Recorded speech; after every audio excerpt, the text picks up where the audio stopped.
So we have seen in the morning up to 2.50, the sutras talking about pranayama.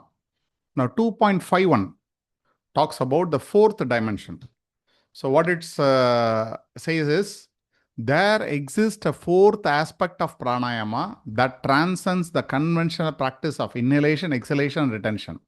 This dimension reaches directly into realm of consciousness itself.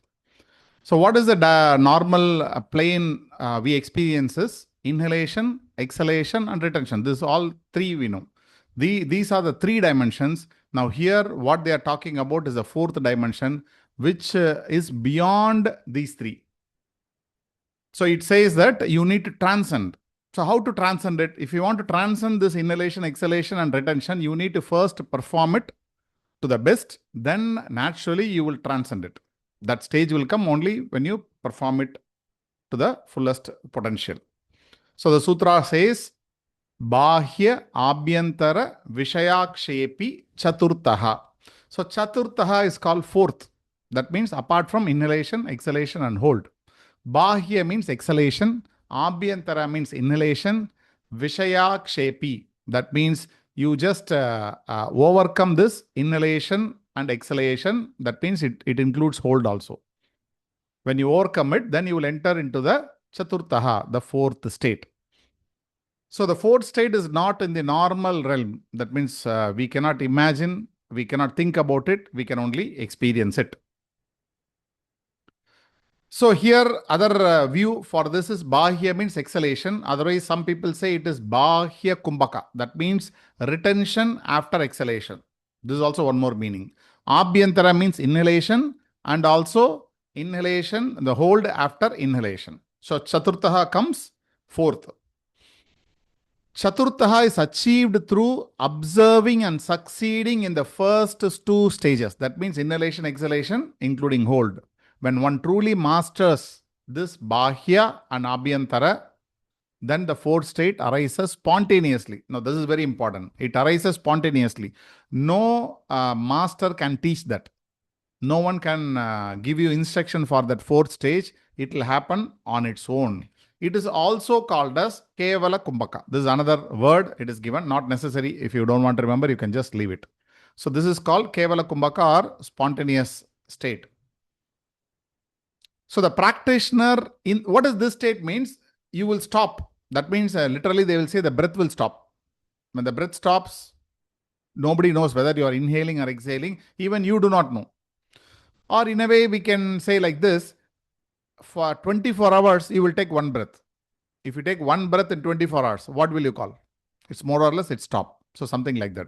The practitioner no longer needs to perform either inhalation hold or exhalation hold deliberately. The breath naturally suspends itself in a state of perfect equilibrium. This is how people stay in samadhi. People stay in samadhi, they will get prana directly, not necessarily through breathing. So what Bhagavad Gita says, apana should be joined with prana and prana should be joined with apana. Morning we discussed. Apana means exhalation, prana means inhalation. You can have that way. So inhalation, exhalation merge. So neither inhalation nor exhalation happens. The practitioner stops the sensation of incoming and outgoing breath by uniting the inward and outward flows into one seamless awareness. So breath literally stops. That is called Kevala Kumbhaka, which is the fourth state or Chaturtaha. How it is possible? So we can see the analogy this is the ocean or the sea where you can find all the waves on the top and no waves in the bottom. Whatever you say, inhalation, exhalation, hold and all, it's on the top surface only. When you dive deeper, it is complete stillness. No waves, nothing. Similarly, this inhalation, exhalation and hold is only on surface. In that inhalation, exhalation and hold, we are trying to hold in the pranayama. When we come to ratios, you will understand. Hold is the most important thing. Why we are holding, practicing hold is, then only we can get into this Chaturtaha in future. So this is the same thing, but you are diving more deeper.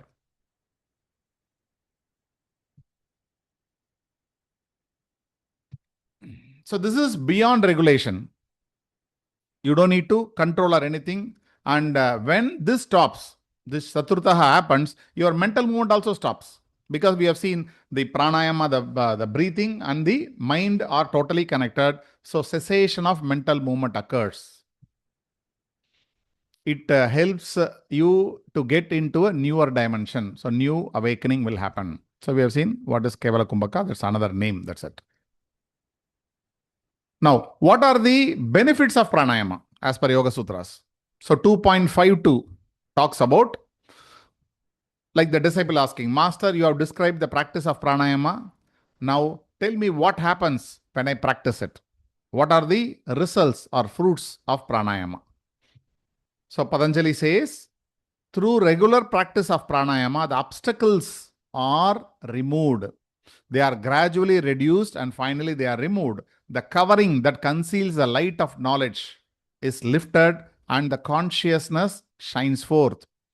So there is a dark place and suddenly the darkness goes out and the light started coming. Or something is, a sun is covered by a cloud. Now the cloud moves, sun comes out. So similarly, all the impurities of the mind, body, everything will be removed and you will start getting glimpse of your soul or the consciousness. So it says, Tataha Shiyate Prakashavaranam. Tataha, from there on. From there on means earlier sutra. That means by doing pranayama or getting into Chaturtha state, Shiyate, it is destroyed. So what is destroyed? The impurities are destroyed. Prakasha avaranam. When the impurities are destroyed, the light will come out of the covering. Earlier, the light was covered with all the impurities, avaranam. Now that avaranam is removed and the light comes out. So from then on, the covering of brightness is removed. The covering is removed. The light from inside shines forth. So this is like this, covered with impurities. Okay, it is totally hiding the sun.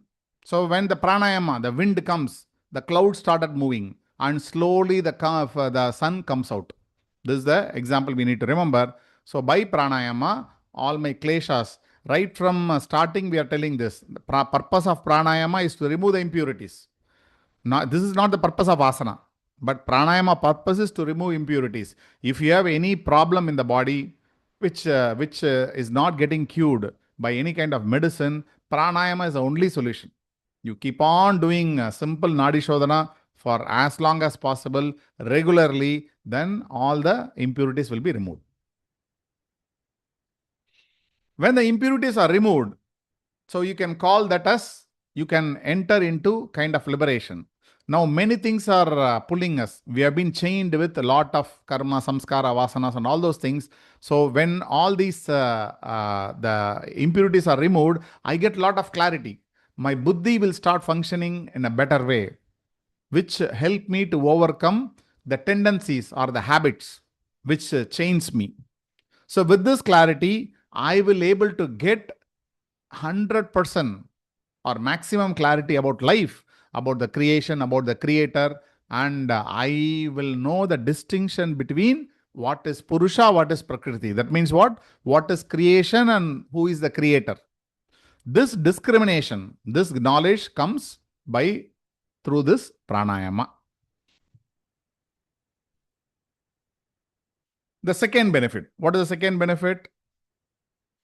So the Shishya is asking, Master, I understand the covering is removed and the inner light is shining. Through the inner light, when the covering is removed, the inner light is shining. What is the use of it? What is the next stage? Patanjali says, now the obstacles are removed and the mind is purified through pranayama. The mind becomes truly fit and capable for dharana. So after pranayama, it is pratyahara, withdrawal of senses. After pratyahara, it is dharana. But pranayama gives eligibility to dharana. That doesn't mean you can practice dharana. That means you get that eligibility. But using, definitely you need to cross pratyahara and keep dharana. Even in pratyahara, what is pratyahara? Withdrawal of senses. If you want to withdraw your senses to what you are doing. Now, for example, you are sitting here in the class. You want to keep your eyes here. You want to keep the ears here. All the 5 senses you want to be here. If you want to keep all the senses here, that means you can say this is focus or dharana. or it is withdrawal of senses. You withdraw the senses from your hall, maybe the television is going on, you withdraw your senses from your phone or somebody sitting outside. So both are more or less same. It makes no big difference. If you have to withdraw your senses, means you have to focus here. So in that aspect, it is this pranayama will give you eligibility for dharana practice. So what it says sutra, dharana shucha yogyata manasaha. So dharana sucha. Dharana means concentration. Yogyata, this is what is called eligibility or fitness, manasaha. Your mind will get the eligibility or mind will get the fitness for concentration or to get that awareness. That means now your mind is become eligible to do dharana.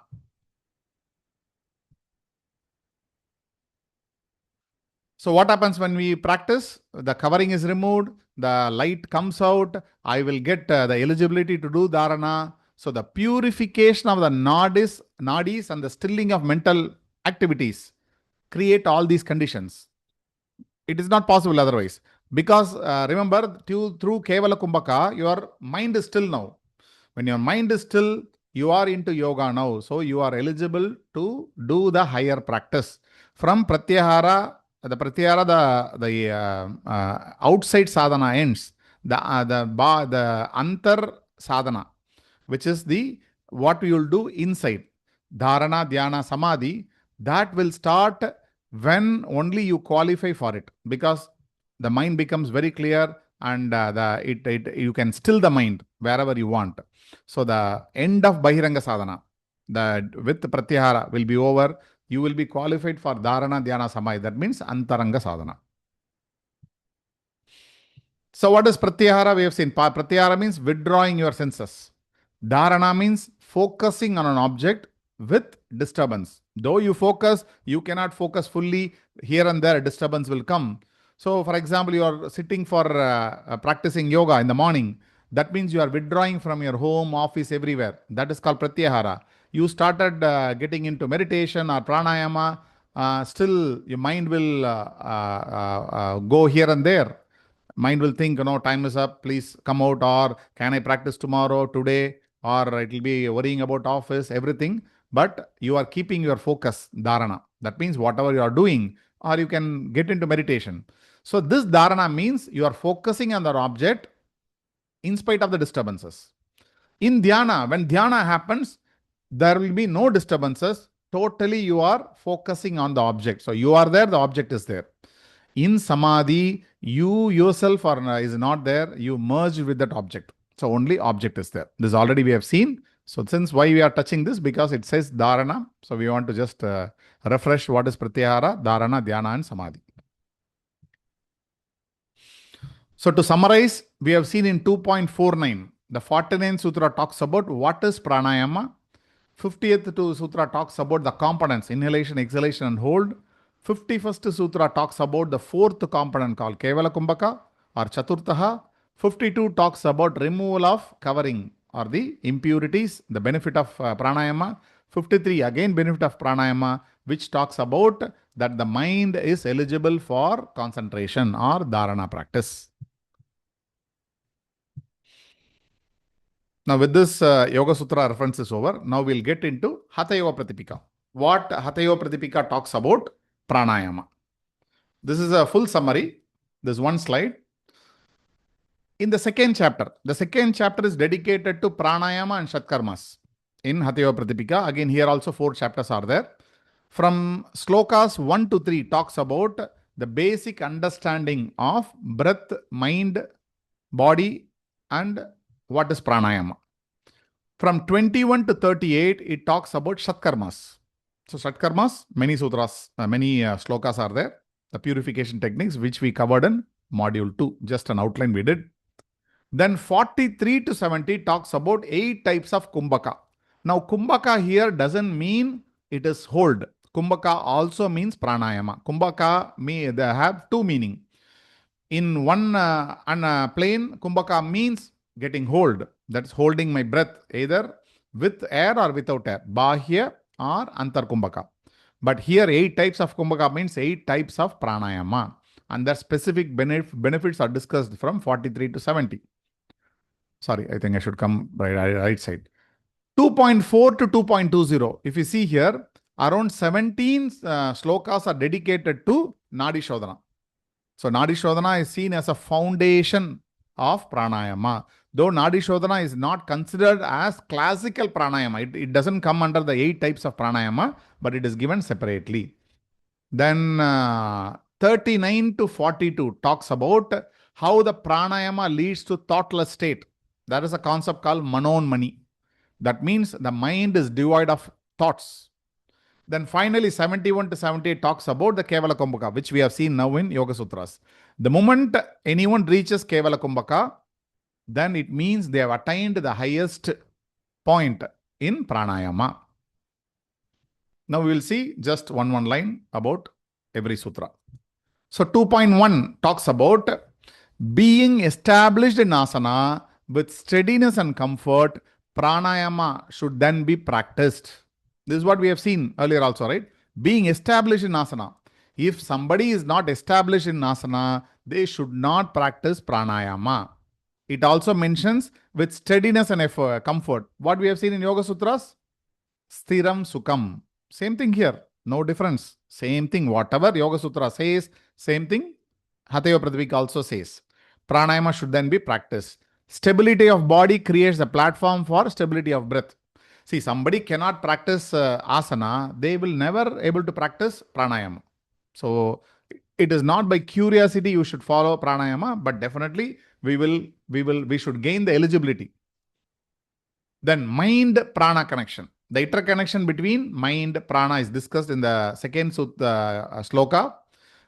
This is very important. You can see this sloka, many people mentions. That means it says when the mind is disturbed, prana is disturbed. That means breath is disturbed. When the mind is calm, your breath is calm. Or reverse, your breath is disturbed means mind is disturbed. Breath is calm, mind is calm. Both are true. So the second sloka is very important. It is highlighted by many people in their commentaries. Third sutra talks about importance of breath. Life is a retention of breath. Death means breath leaving the body. When the breath leaves the body, death happens. So that's the importance of breath is mentioned in the third sloka. The fourth talks about how the impurities obstruct the nadis. The middle channel, Sushumna, must be cleaned. We have seen the Sushumna in the central channel, the energy can come up only if you balance Ida and Pingala and also remove the Kundalini or the impurities. When you remove the impurities, the block which is blocking the central Sushumna Nadi, if you clear, then the flow of energy can happen. What is the purpose of purification? Purification of nadis and chakras creates the condition. Only when you purify, the necessary prana you can retain inside. So without cleansing, nothing can happen. Why you are clearing? Why you are purifying? Then only the Sushumna will be opened. Otherwise, you cannot open the Sushumna channel. Sixth talks about the importance of sattvic mind. A sattvic state of mind supports pranayama practice. So we need to understand the 3 gunas and should know how to overcome rajasic and tamasic gunas. 7 to 9 talks about the Nadi Shodhana technique, just a line. A detailed method of Nadi Shodhana pranayama is explained with precision, but the more detail comes little later. Timeline for purification.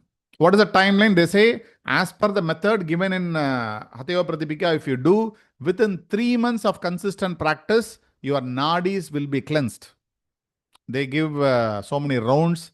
I think some 80, if you add, it comes probably some half an hour or 45 minutes. I think 3 or 4 times a day. I don't remember exactly. But if you do that, it says within 3 months, your nadis will be cleansed.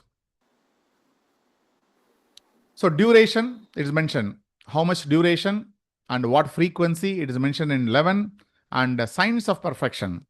What are the signs? Suppose your cleansing of nadis happened. How to identify that is mentioned in 12th.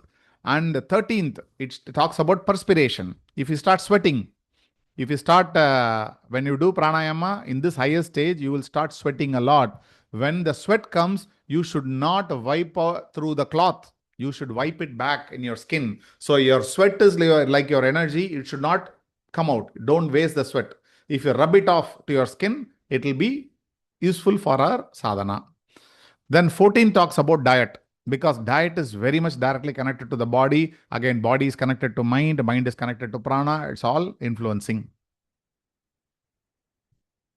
15th talks about how to do the pranayama. This also we have seen in the morning. It's like taming the elephant or taming a lion or taming a tiger.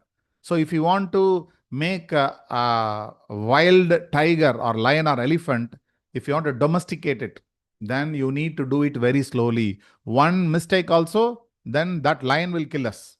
So that much careful we should be. It says, approached incorrectly, when you approach the pranayama incorrectly, it can harm or even kill the practitioner. See, fortunately, not many people are sincere in the practice.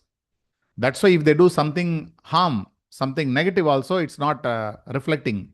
But really, if you are very serious sadhaka and if you do it wrongly, it creates a lot of negative effect.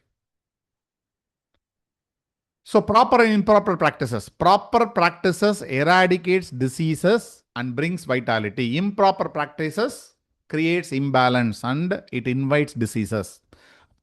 Whichever sadhana brings ultimate well-being is powerful, it can also bring negativity if improperly used. So this is the reason so much caution is given for pranayama. Skillful control of breath leads to siddhi. That means pranayama will lead to siddhi. Siddhi means extraordinary supernatural powers. We will get it starting from gross to subtle. All these things once you reach Kevala Kumbhaka, not simple inhalation, exhalation and hold. Signs of purified nadis. How to understand my nadis are purified?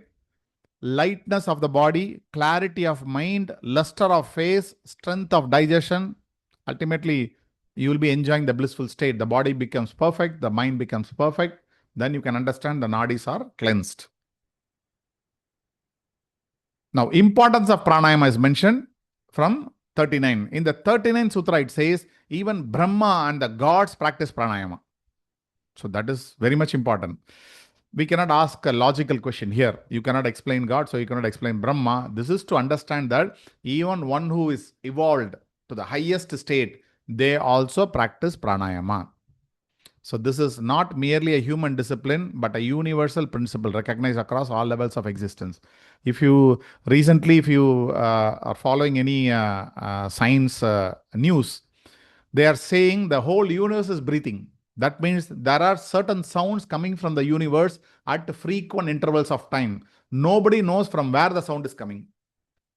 So you may think the entire universe is breathing also. Maybe after, we don't know, many years, they may find something else. So, but as of now, we say that the importance is even Brahma also does pranayama.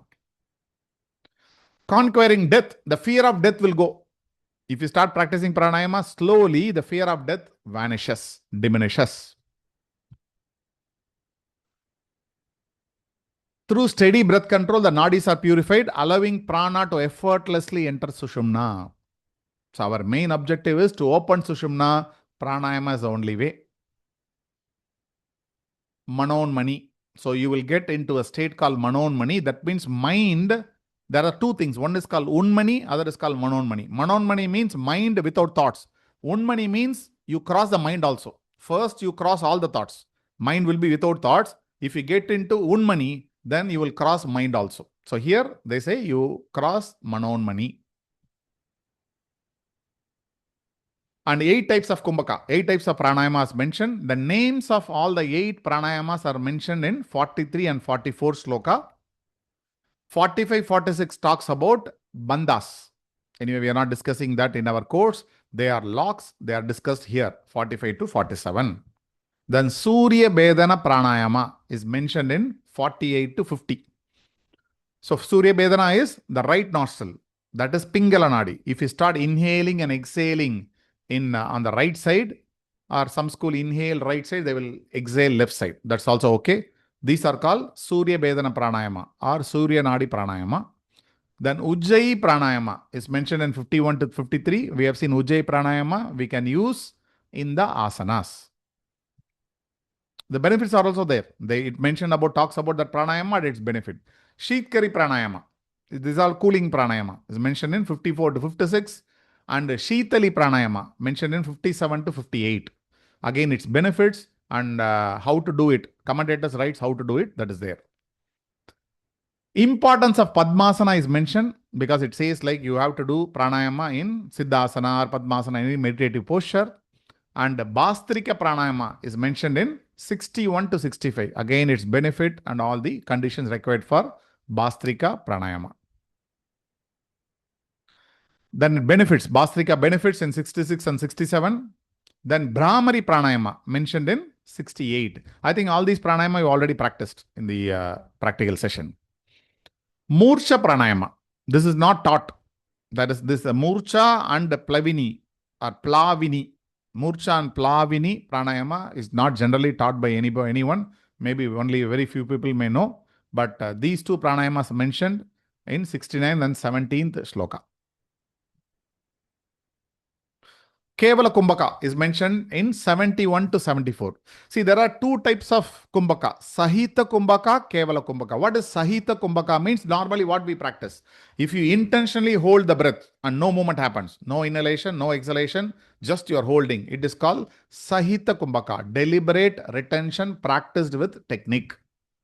But when you start doing this continuously, after many years, you will get into Kevala Kumbhaka, where spontaneous retention arising from mastery. So when you practice Sahita Kumbhaka, then the Kevala Kumbhaka will happen on its own. You cannot practice Kevala Kumbhaka. Like meditation happens, it will happen on its own. Yes, Om Prakash sir.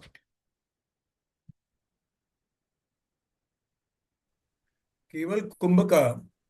Now, in everyday life also, there are those moments of Keval Kumbhaka, I mean, where we are not trying. It may not be in terms of, quality like Keval Kumbhaka, but it has certain components of Keval Kumbhaka. Means when I'm inhaling and exhaling, in between there is a split, moment where I'm neither, inhaling nor exhaling. So possibly spread or expanding that particular awareness is Keval Kumbhaka, because it's like, I think once I had heard this example also of a pendulum, that a pendulum, to a normal eye pendulum, it look like, it's moving incessantly. But if you watch it very carefully, at the end, it hangs for a maybe split second and then it moves back. So possibly we are being not being aware of it. We are into that stage of spontaneous retention. I mean, Yes, you're right, sir. The examples, what you're saying, we used to give in Yoga Sutra class. Yes, you are right. That's the unconsciously we stop. We don't do it. It stops. When I inhale, it stops there for a moment. Again, I start exhaling. After exhaling, I stop the breath for a moment, then inhaling. It happens mechanically, but when you extend that point, in Kevala Kumbhaka, it is not mentioned exactly whether it's after inhalation or after exhalation. Somehow the breath will stop. We don't know how, because we need to ask who got into Kevala Kumbhaka. Some people used to say, when you do Kapalapati for 50, 60, 100 or whatever your thing, after Kapalapati, suddenly you will see you are not inhaling or exhaling. The breath will stop. So some people say that is the quality of Kevala Kumbhaka. And some people say that is Kevala Kumbhaka. That is definitely not Kevala Kumbhaka. The quality, that means what? When you do the Kapalapati or Bhastrika, you are forcefully doing, lot of cleansing happens. When you stop it after 100 times, suddenly for a few seconds, you don't feel like inhaling or exhaling.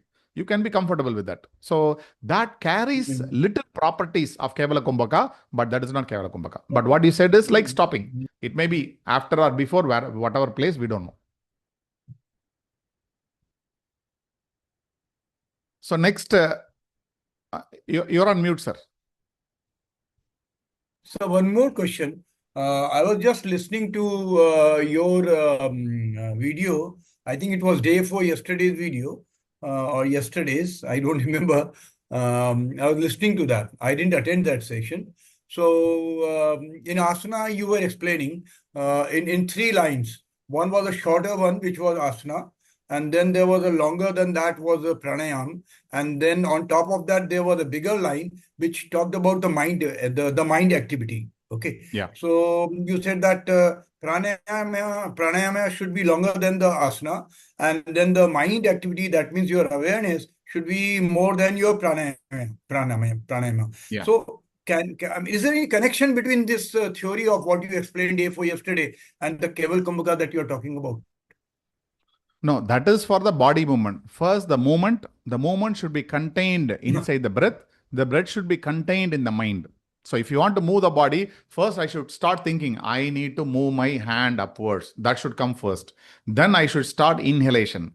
I should start inhaling first, little 1 second. After starting inhalation, I should be slowly move the hand. So first thought comes, the mind comes, then the breath comes, then I should start moving the hand up towards up.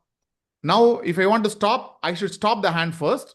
After stopping the hand, extra 1 second, I should inhale, then stop the breath. After that, my mind should stop. So this is how we need to do the asana. That's about asana. Yes, but here it is not yes, that. sir. That's okay, sir. You are telling mind, but I am talking about the mind full of awareness. I mean, So I don't know how to connect that awareness here. But awareness is part of it yeah. because without our awareness, the Kevala Kumbhaka cannot happen because it's a very high state. So definitely awareness is a major part of it. Sir, can I add something? Yes, madam, please. Keval Kumbhaka is a kind of state when you are doing some like special practice of inhaling and exhaling.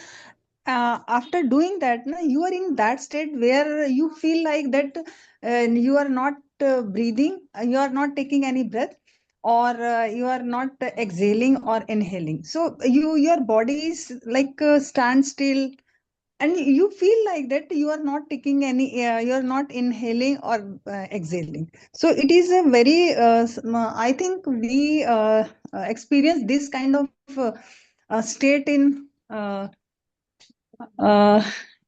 like Kapalbhati. Yes, that's what I said. When you do Kapalpadi or Bastrika, after the thing, you will feel like for a few seconds, maybe 10, 15 seconds, you will not breathe. You'll be comfortable without breath. Yes, that will happen. Yeah. True, ma'am. What you're saying is right. So 75 to 77 talks about again Kevala Kumbhaka. So the perfection is achieved through Kevala Kumbhaka, which is there mentioned in both Hatha Yoga and Raja Yoga. So the Hatha Yoga Pradipika talks about 84 lakh nadis and 3 primary channels, Ida, Pingala, Sushumna, and ultimate thing is Kevala Kumbhaka, which opens the door for the ultimate liberation. 78 talks about signs of perfection. What are the signs of perfection? Leanness of the body, clarity, manifestation of inner sound. Now, this is what equivalent to Samadhi. When we see Yoga Sutras mentioned by Samadhi, whereas in Hatha Yoga it says you will hear nada, a kind of music, different music instrument also they have given. What kind of instruments you will hear? You will hear those kind of instrument, the musical notes. When you hear that, you need to close your eyes and keep your mind only on that. It will be mesmerizing. So you will get into Samadhi. That's what they say. Bright, clear eyes, freedom from disease, control over Bindu, kindling of digestive fire, and complete purification of nadis. These are the signs of perfection. So this is for ready Sir, reference. Yes, madam. Sir. Yes, This madam. morning we studied about 72,000 nadis, and right and left we talk about 1,44,000. But in Hatha Yoga Pratipika, now it is comes of 84 lakhs nadis. That is, we are in confused. Yeah. No need to confuse. Every text talk differently, different concept.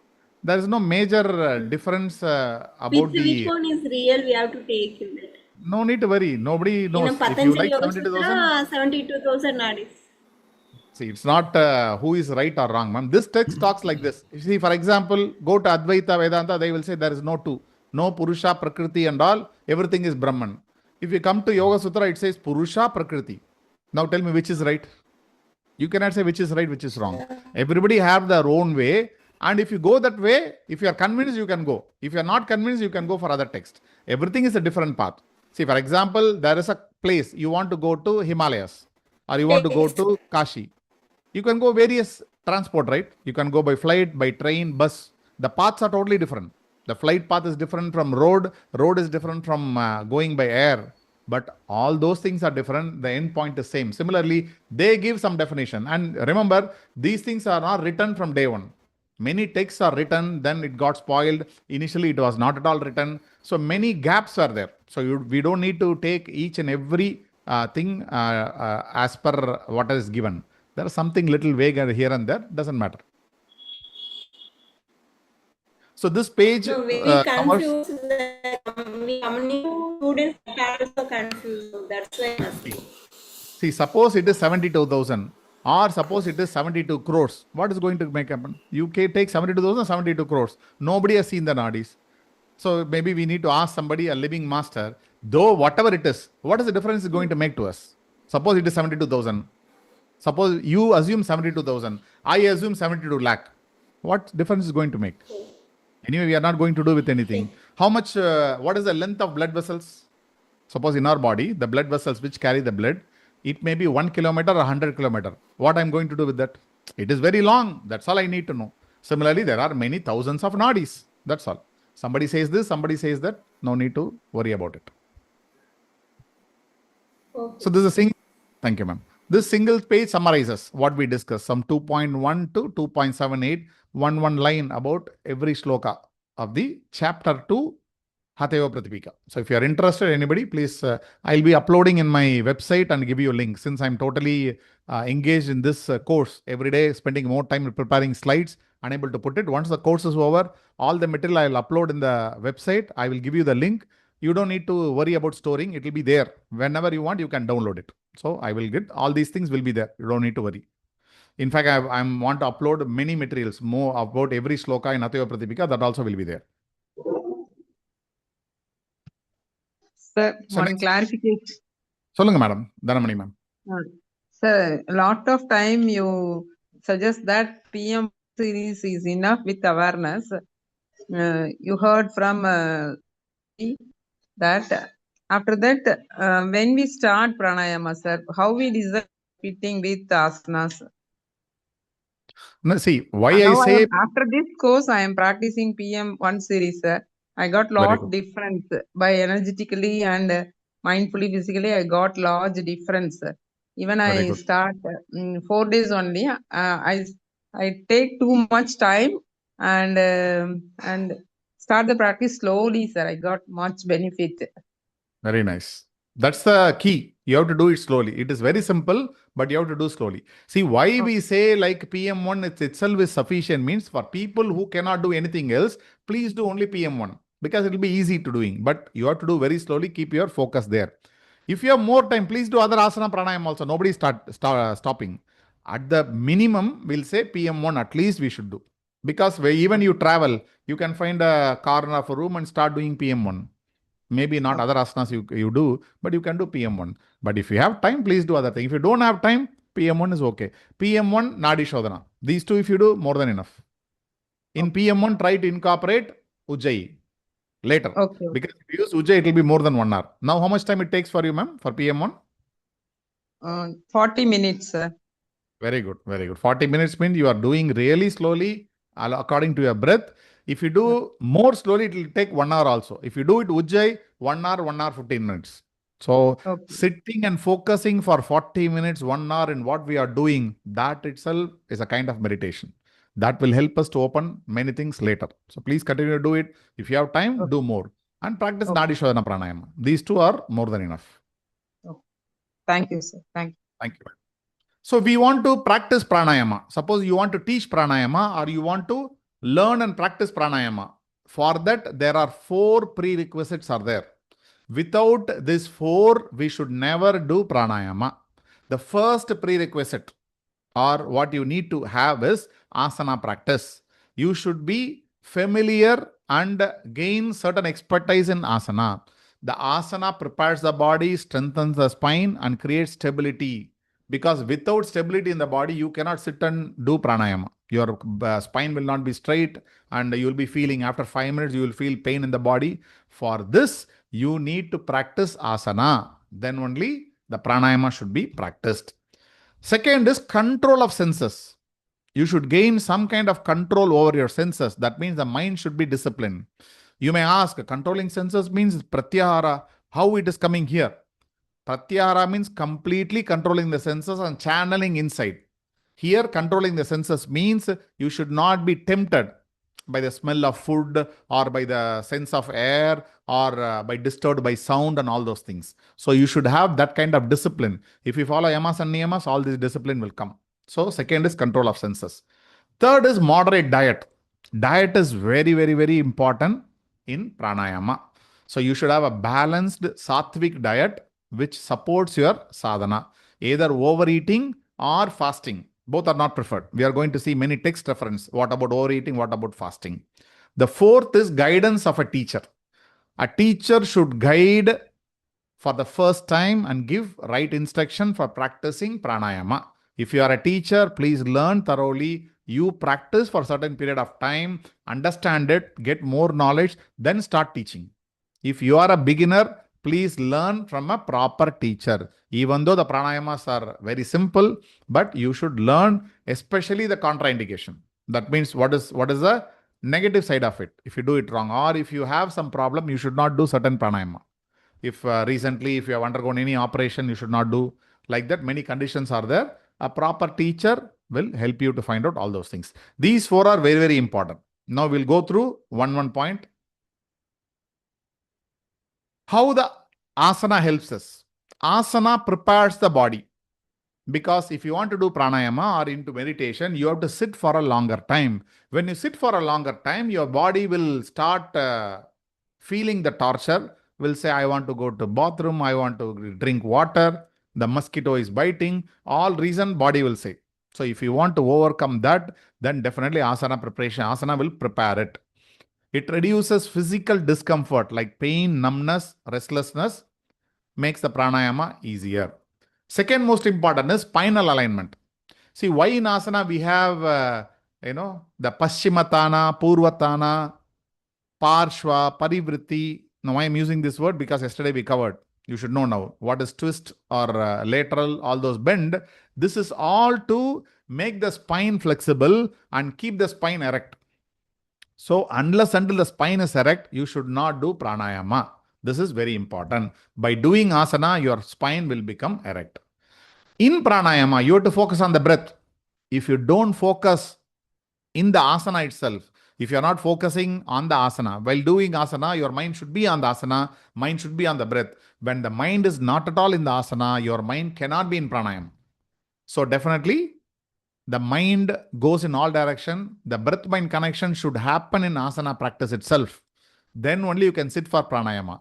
In the asana, while practicing, if you are thinking too much, then if you sit in pranayama, it will definitely go in all direction. In that case, pranayama will not happen. So asana forms again a good preparation or foundation for pranayama. So the awareness of breath, again, watching the breath, following inhalation, exhalation, wherever asana, it keep on changing from asana to asana, we need to do.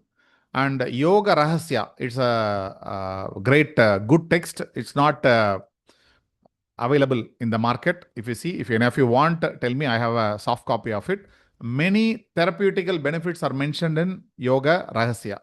It is from the great sage Nada Muni, from Vaishnava tradition. It is preserved through, it was rewritten by Sri Krishnamacharya, who rewrote the book. He went into Samadhi, and he got all these things, he wrote the book again.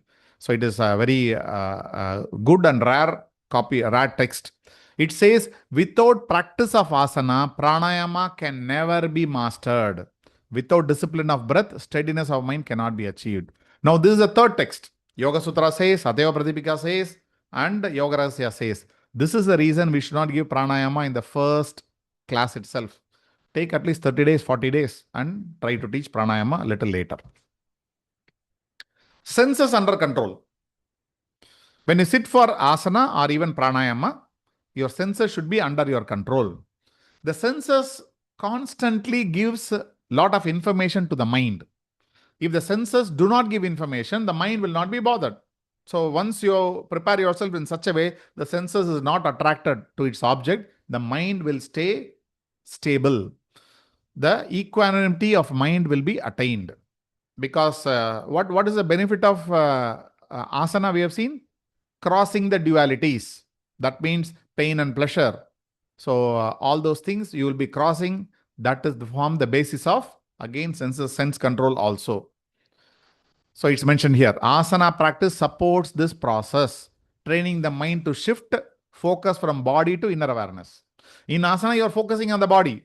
When you get into pranayama, you'll be focusing on the breath. And after that, you'll be focusing much inside. If you are not able to focus even on the body, gross aspect, then you can't focus internally.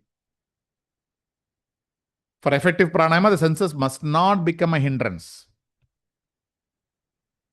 For all these things only, yamas and niyamas are mentioned. Hence, Ashtanga Yoga emphasizes yamas and niyamas as foundation discipline. If you start following all the 5 yamas and niyamas, naturally your senses, all those things, you will get them spiritual maturity. When the maturity comes, you know what is important, what is not important. So our travel will become much easier. About diet, control of diet is linked to control of senses. So the moderation of food is mentioned in many texts. It is called mita ahara. Mita ahara means moderate diet. So our T. Krishnamacharya says, hitam mitam aharam. What is hitam? Hitam means right quality. They will say how to eat food means you have to cook food. Suppose tomorrow your favorite god is coming to your home, whether Krishna or Rama or Shiva or Vishnu, whatever. Suppose they are coming to your home. How will you prepare food? You will prepare with highest quality, right? With utmost care. You should prepare food like that. That's the right quality. And when you prepare food like that, you have to offer to God that food only you have to eat. What we do normally, okay, nobody is there, I'm alone. Or today is Sunday, just do whatever you want. That is not food. Because whatever you offer, you create the highest quality. When you consume that, you will get that benefit. It is called hitam. Mitam means right quantity. So quality is very good, so tasty. Can I eat more? No. Mita ahara. You should eat moderately. Too much eating is also bad.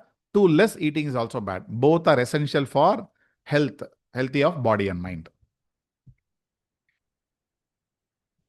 Avoid food that is too spicy or stimulating. Remember, all the spicy foods create rajasic. You eat a biryani or any spicy thing, you see those the full day, you'll be very active. So prefer sattvic food. Activity means compulsive behavior. Remember, activity is not sattvic. Why?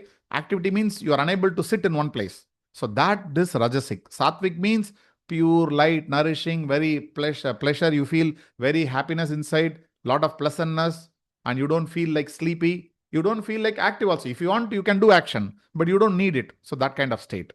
Limit heavy, oily, butterly, or overly sweet foods. You know which is tamasic, right? If you take the curd rice in the morning, lot of curd with yesterday's rice, you take it, you will feel so much sleepy. Whichever food makes you to sleep, which is called tamasic, which is causes dullness and lethargy. Spicy foods, red meat, of course, non-vegetarian we avoid totally, and other meats increase rajas, disturbing balance. So food, whatever we food, they say like whatever you eat, you will become that. So whatever you eat food, that becomes the body. Have you seen certain food, if you eat, you can get certain smell from your body. Or if you go with somebody, every people smell differently. If somebody is of very bad food habit, that spreads in the body, it comes in the form of smell. So food nourishes the Annamaya Kosha, the physical body. The right diet makes the mind pleasant and calm.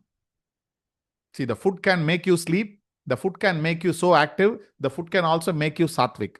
Accordingly, we need to consume. Whichever is sattvic food, we need to consume that. How to find sattvic food? Eat less of all. The salt, spicy, less sweet, all less. Then it becomes sattvic. Hatayo Pradvika, the chapter 1, 57th shloka says, a brahmacharin. Brahmachari means a sannyasi or a person dedicated to spirituality in the ashram is under the guru, is called brahmacharin. One devoted to Brahman, living a disciplined and chaste life, who follows a moderate diet, practices yoga with dedication, and renounces the fruits of action, can attain siddhi within a year. So if you follow everything, whatever it said in Ateva Pratipika, you will get siddhi in 1 year. So moderate diet is very important. That's mentioned here. Then how much I should eat? It mentions like moderate. Mitahara is defined as pleasant, sweet and agreeable food. Now sweet means not sweet. Sweet means carbohydrates. Because if you put rice in the mouth or wheat in the mouth, again it's sweet. That is called sweet, not with sugar or anything. Food eaten as an offering to Shiva. That's what we mentioned earlier. Offering to God. The yogin should fill half the stomach by solid food, 1/4 of the stomach with liquid food or water, and 1/4 you should leave empty. So 50% by food, 25% by water, and 25% just remain open, empty air. This is the best combination. The act of eating should be seen as Shiva consuming the food. You are not eating. Shiva is eating the food. So like that, we need to eat. One tip is, if you sit down and eat, some part will be attained. If you sit in a dining table, you will fill your stomach to 90%. But if you sit down, you will see your quantity will come down. With 60-70%, you will feel satisfaction and you will get up. But these days, we use dining table, we cannot sit. That itself is good. Asana, right? Sukhasana. No, you are into asana. You can eat in the asana, sukhasana. If you do that, it's good for the body. Your diet also, quantity also will come down. Yoga Rahasya talks strongly warns against overeating. Overeating should be avoided. It states that indiscipline in food habits agitates the mind. See, indiscipline food habits agitates the mind. We say stress and all. We start eating 4, 5, 6, 7 times and not as per time, not as per hunger. We don't listen. Keep on eating and say stress. It will be stressful. Body, mind will be stressful because food habit is totally wrong. Highlighting the link between diet and mental stability. So chapter 3 discuss about how the mind and food are connected in Yoga Rahasya.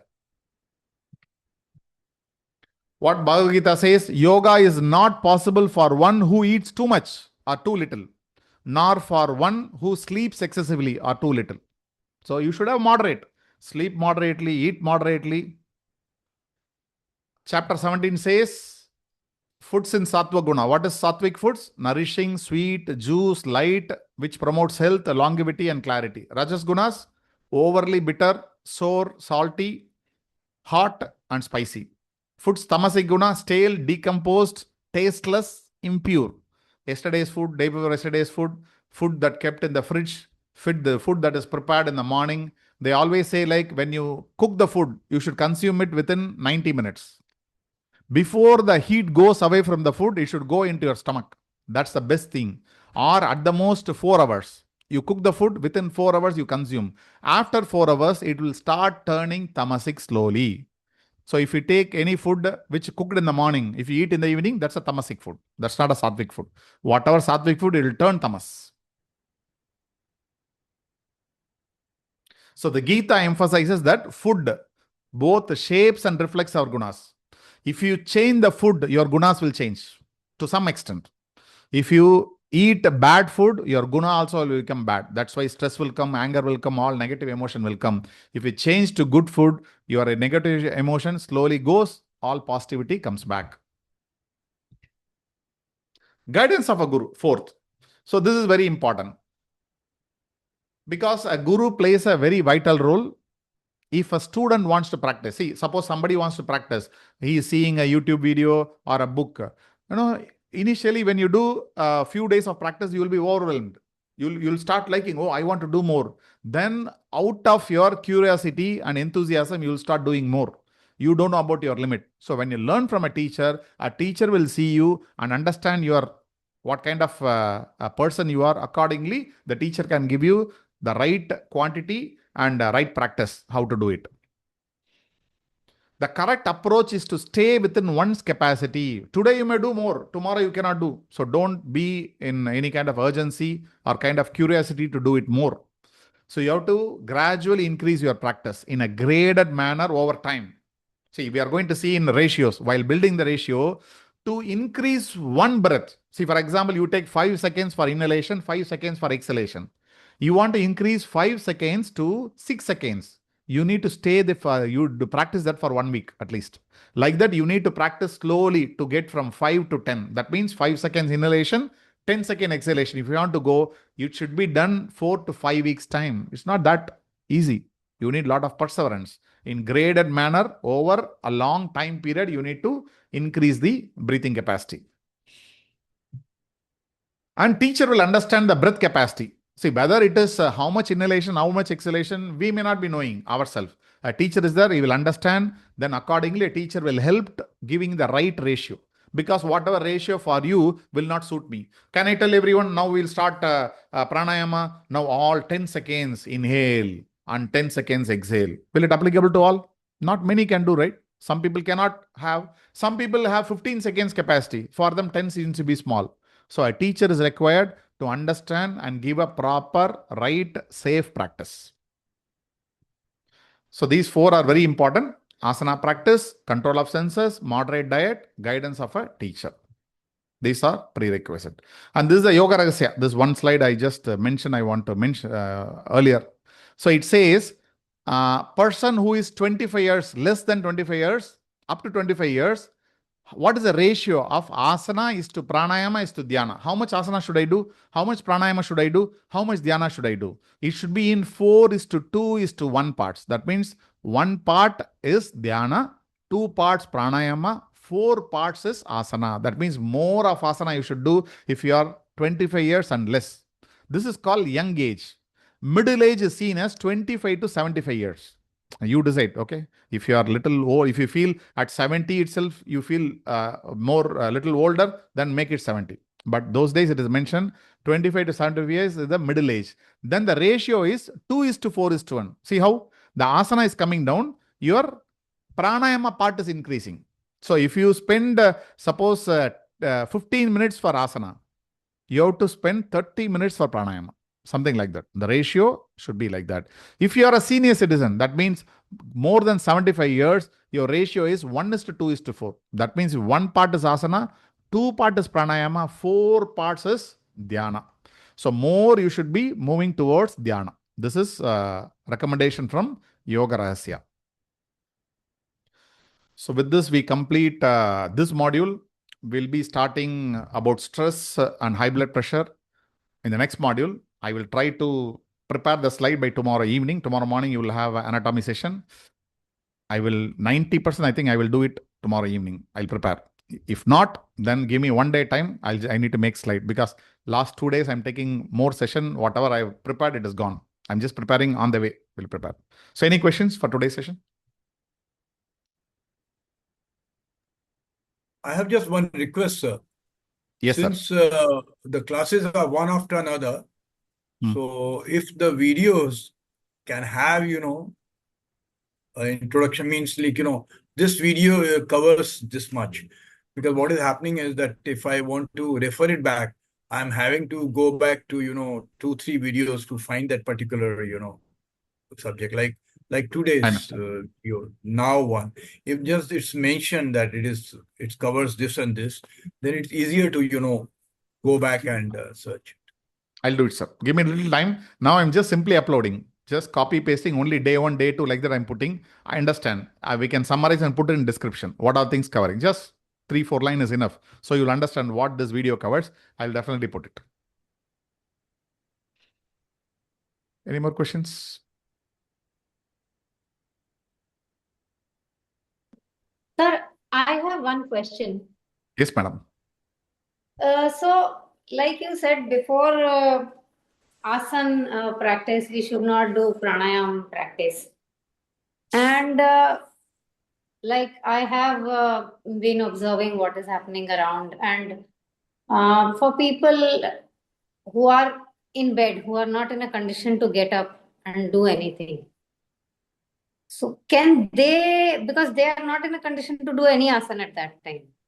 Okay. So can they, no, is it okay for them to do pranayam before asana, or would it, cause negative effect in that case also? The first thing is why you want them to do pranayama. Why you want that? Because there is, it's just my curiosity. Not that I am not even a yoga teacher. I'm learning it for my own self. But I'm asking from the point of view of what I have, the feedback I have mostly watched it on TV only in live programs where they said that no medicine was working and the body was not healing. So started doing only anulom vilom because that is what was possible, or deep breathing. And slowly the body started responding. Then they started getting up and all. So I wanted to understand, is that real, or that's just a story? Because it's all on TV. It's not really something that I have seen, or somebody known to me has gone through it. So that's why, and because I really understand the foundation of what you said, because I've experienced when I do asanas, the way breath moves, it tells me which asana is actually making me feel more comfortable, helping me relax, and my breath changes accordingly. So I can completely relate to and understand that it's so important to start this practice and then move to pranayama. It makes complete sense in my head. So I was just thinking that then are those people doing right, or yeah? So just a curiosity question. Yes. This is a very relevant question these days. Can I practice mudra? Can somebody in the bed or admitted, can they practice this, that? See, all these practices we should understand. This is for spiritual progression. No asana, no pranayama is meant for therapy. Though we give therapy. These days, everybody gives therapy. A therapy should be given by an evolved person. Mentally, physically evolved person, spiritually inclined person. And I understand somebody is in the bed. If you give pranayama, they may get better. They may get better, or who knows, it may not be the reason. Just tell me one basic thing. Somebody cannot do asana means not only because they are physically unable to do it, they can't do it. Even physically, people are fine, normal. If you ask them to do asana, 2-3 days they will do, after they will not do. Or they may feel doing pranayama is easier than asana.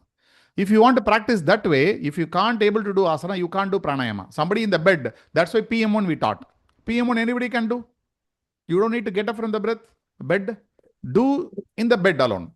Whichever is possible, you move your legs, move your hands. At least for some days, you try to do that and try to understand what is breath. Then accordingly, if you give some pranayama, which is basic like Nadi Shodhana, Brahmari, these two you can give without any problem. Ujjayi they cannot do. Old people or people with disease, Ujjayi is very difficult. So give PM1. And after PM1, give abdominal breathing, even getting before. Because abdominal breathing itself is a very big effect. For diabetes, you can give abdominal breathing. You keep your hand on the pancreas, that means on the stomach. And if you do abdominal breathing, it helps a lot in diabetes. We'll talk maybe when we get into hypertension and all. Which part? That's why anatomy we have put as a part of subject. If you understand which organ gives problem and what kind of disease related to what are to the organs, then you can give little pressure on it.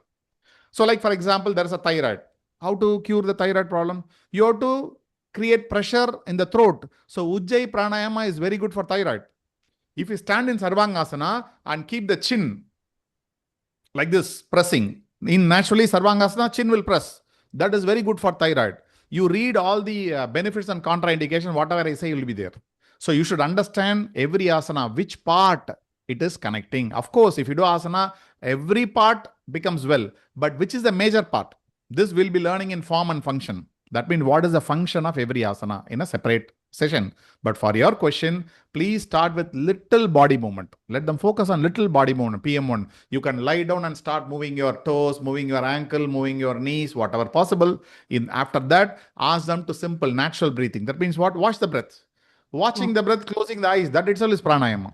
After that, give them abdominal breathing. After that, if there's possible, give Nadi Shodhana. So give some mixture, whichever is possible.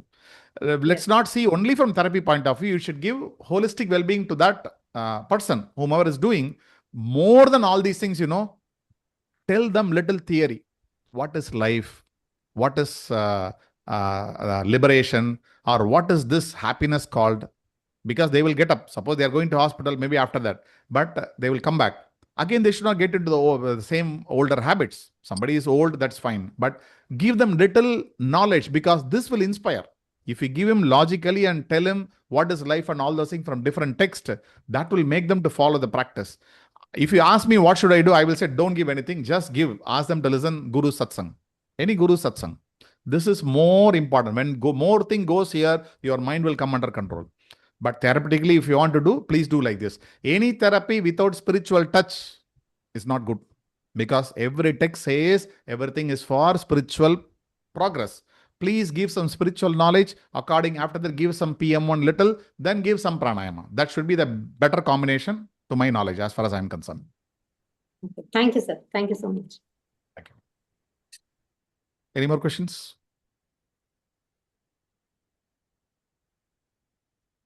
Just one, sir.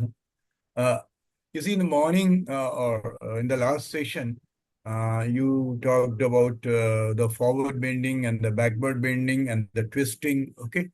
And before that, Tadasana, which elongates the, spine. But I have been doing from last few years, I start with Tadasana, and then I do the forward bending, and then I do Kati Chakrasana, and then I go for the backward bending.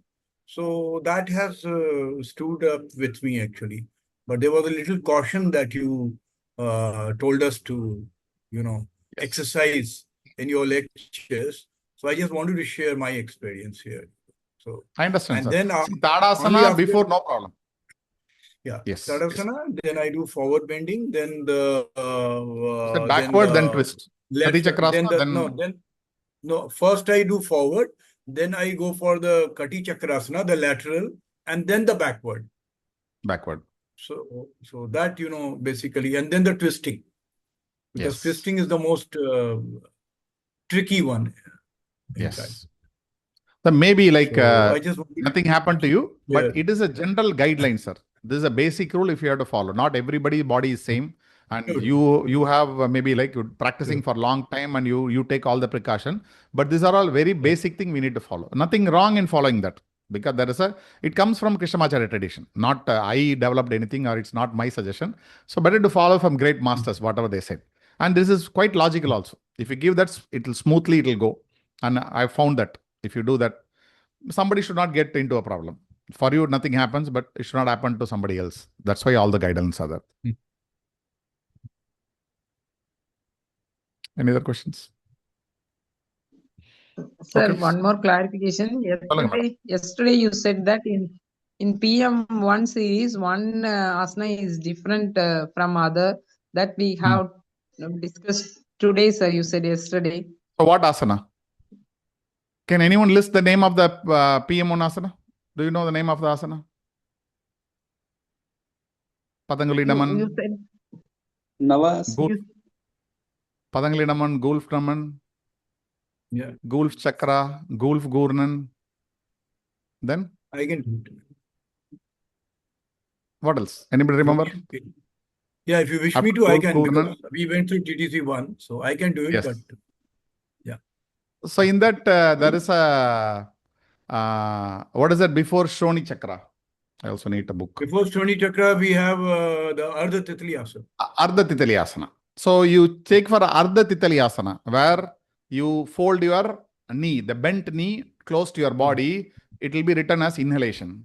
When you bring the knee close to the body, you are pressing your abdomen. By logic, it should be exhalation, but it is written as inhalation. Maybe, I'm just thinking, maybe you are lifting the knee. So for that, you are putting more pressure. We have checked, right? When you want to lift any weight, you will inhale and pick up the weight. Similarly, you are lifting your knee, maybe because of that reason.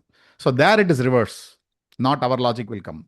See, few places we need to follow great masters. But if you do in exhalation, nothing wrong. Remember, when you Ardha Titali Asana, when you keep the folded knee close to the body, while bringing that, if you exhale, no problem. But in the APMB book, it is written as inhale. So it doesn't matter. If you are comfort in inhalation, lifting, you do. If you are comfort in exhalation, please do. Like Sarvangasana, we discussed, right? In Sarvangasana, you can go with inhalation or exhalation, two schools. If you are comfort in inhalation, please do Sarvangasana that way. If you comfort in exhalation, please do that way. So few asanas you can do either way. No problem. But so with the group, I must share for the group's sake, that TTC1 did change my life. And Pabang Muktasana Series 1 and the Surya Namaskara in a slow motion has changed my life. I would, just like to share my experience with the group.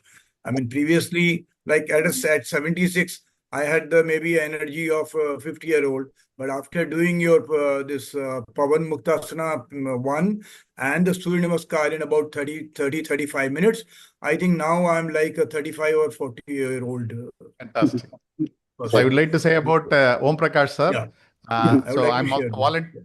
I'm also volunteer at Shivadarshan Yoga Vidyalaya, where we have a Swamiji, and under Swamiji, many courses happens for yoga therapy. So Om Prakash sir did teacher training course 1 in yoga therapy, where high blood pressure, diabetes, asthma, spondylitis are taught along with yoga nidra and meditation. So he talks about it. That's it. So at this age, he is doing so much practice and he's so fit. Fantastic, sir. Great.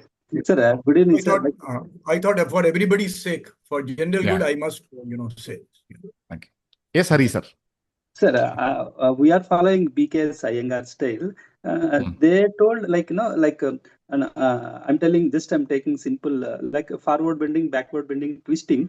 Like forward bending, if it is 1:2:4. Backward bending, like if you are, some 2 breaths are there. Forward bending into 4, like 8 breaths. Like side bending, it should be 1:2:4. Is that correct or no? Because we are forward, usually we used to bend forward. So no, we have to a bit more than compared to like a back or twisting. Like now, what is this? What is that? 1:2:4, sir? What is that ratio? Breaths time. I'm telling. Like if you are backward, if you are holding for 2 breaths, forward bending, like it is like 4 means 8 breaths. Then side bending, it will be 1:2:4 means like it should be 4 breaths like that. No, we have to give some time. Otherwise, no, whatever body allows only that much means even 1 or 2 breaths, our mind will tell, okay, get up, that is enough. But they don't force us, but they used to tell us like at least 1:2:4 breaths. Like if backward, if it is 2 breaths, sideways it is 4 breaths, forward bending it is 8 breaths. Then you are going to give like you told, no, like as soon as you do backward and forward bending, you have to do instead of lying, we used to like like a counterpose. We used to give here only. First we will do like standing, after that sitting also, like sitting also same, backward, side bending and forward bending. Even lying also we used to do like that. But just I want to know that, sir, like after doing doing standing asanas, we have to lie and do, and they divided it. Okay, that is not fixed for everyone. Now that depends on the age of the person. Okay, if it is if age is less than 40, then that is totally different syllabus. If it is kids, 15 years young people, that is different syllabus. Age people, the totally different syllabus. Now I am into mid. Okay, so they taught this syllabus. Is that okay, or I need to alter anything this time to know? No, every tradition differs, sir. If BK Iyengar, their institution gives, if you are convinced and if you are comfortable, please do that. Because I have not learned from BK Iyengar institution, so I cannot comment on it. And I follow Krishnamacharya Yoga tradition, BR School of Yoga. So whatever I know, I can say. So this, whatever you say, 1, 2, 4, which I am not aware. If that is comfortable to you, and if they are teaching like that, please follow.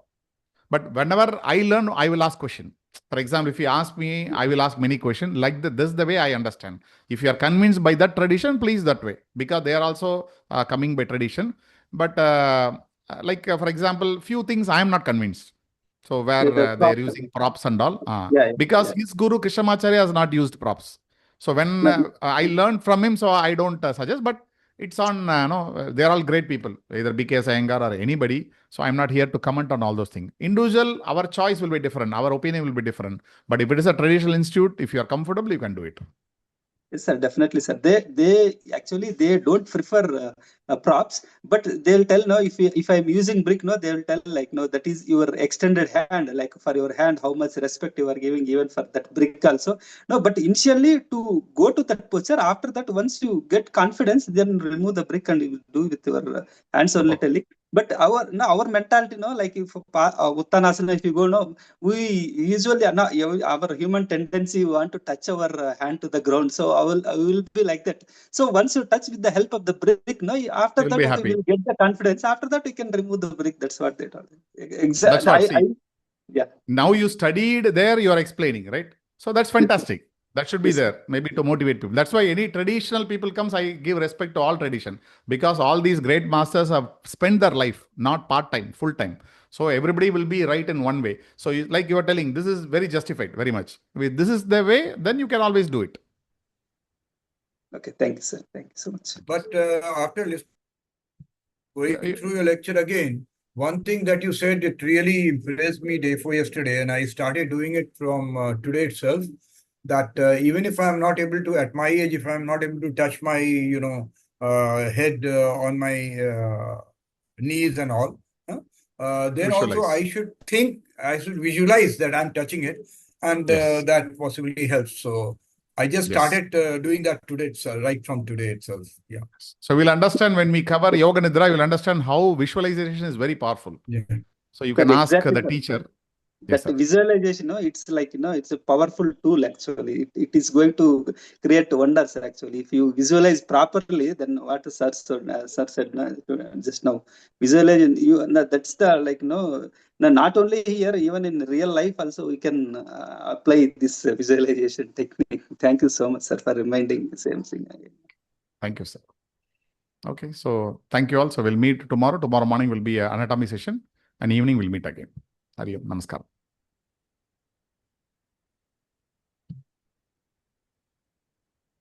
Thank you, sir.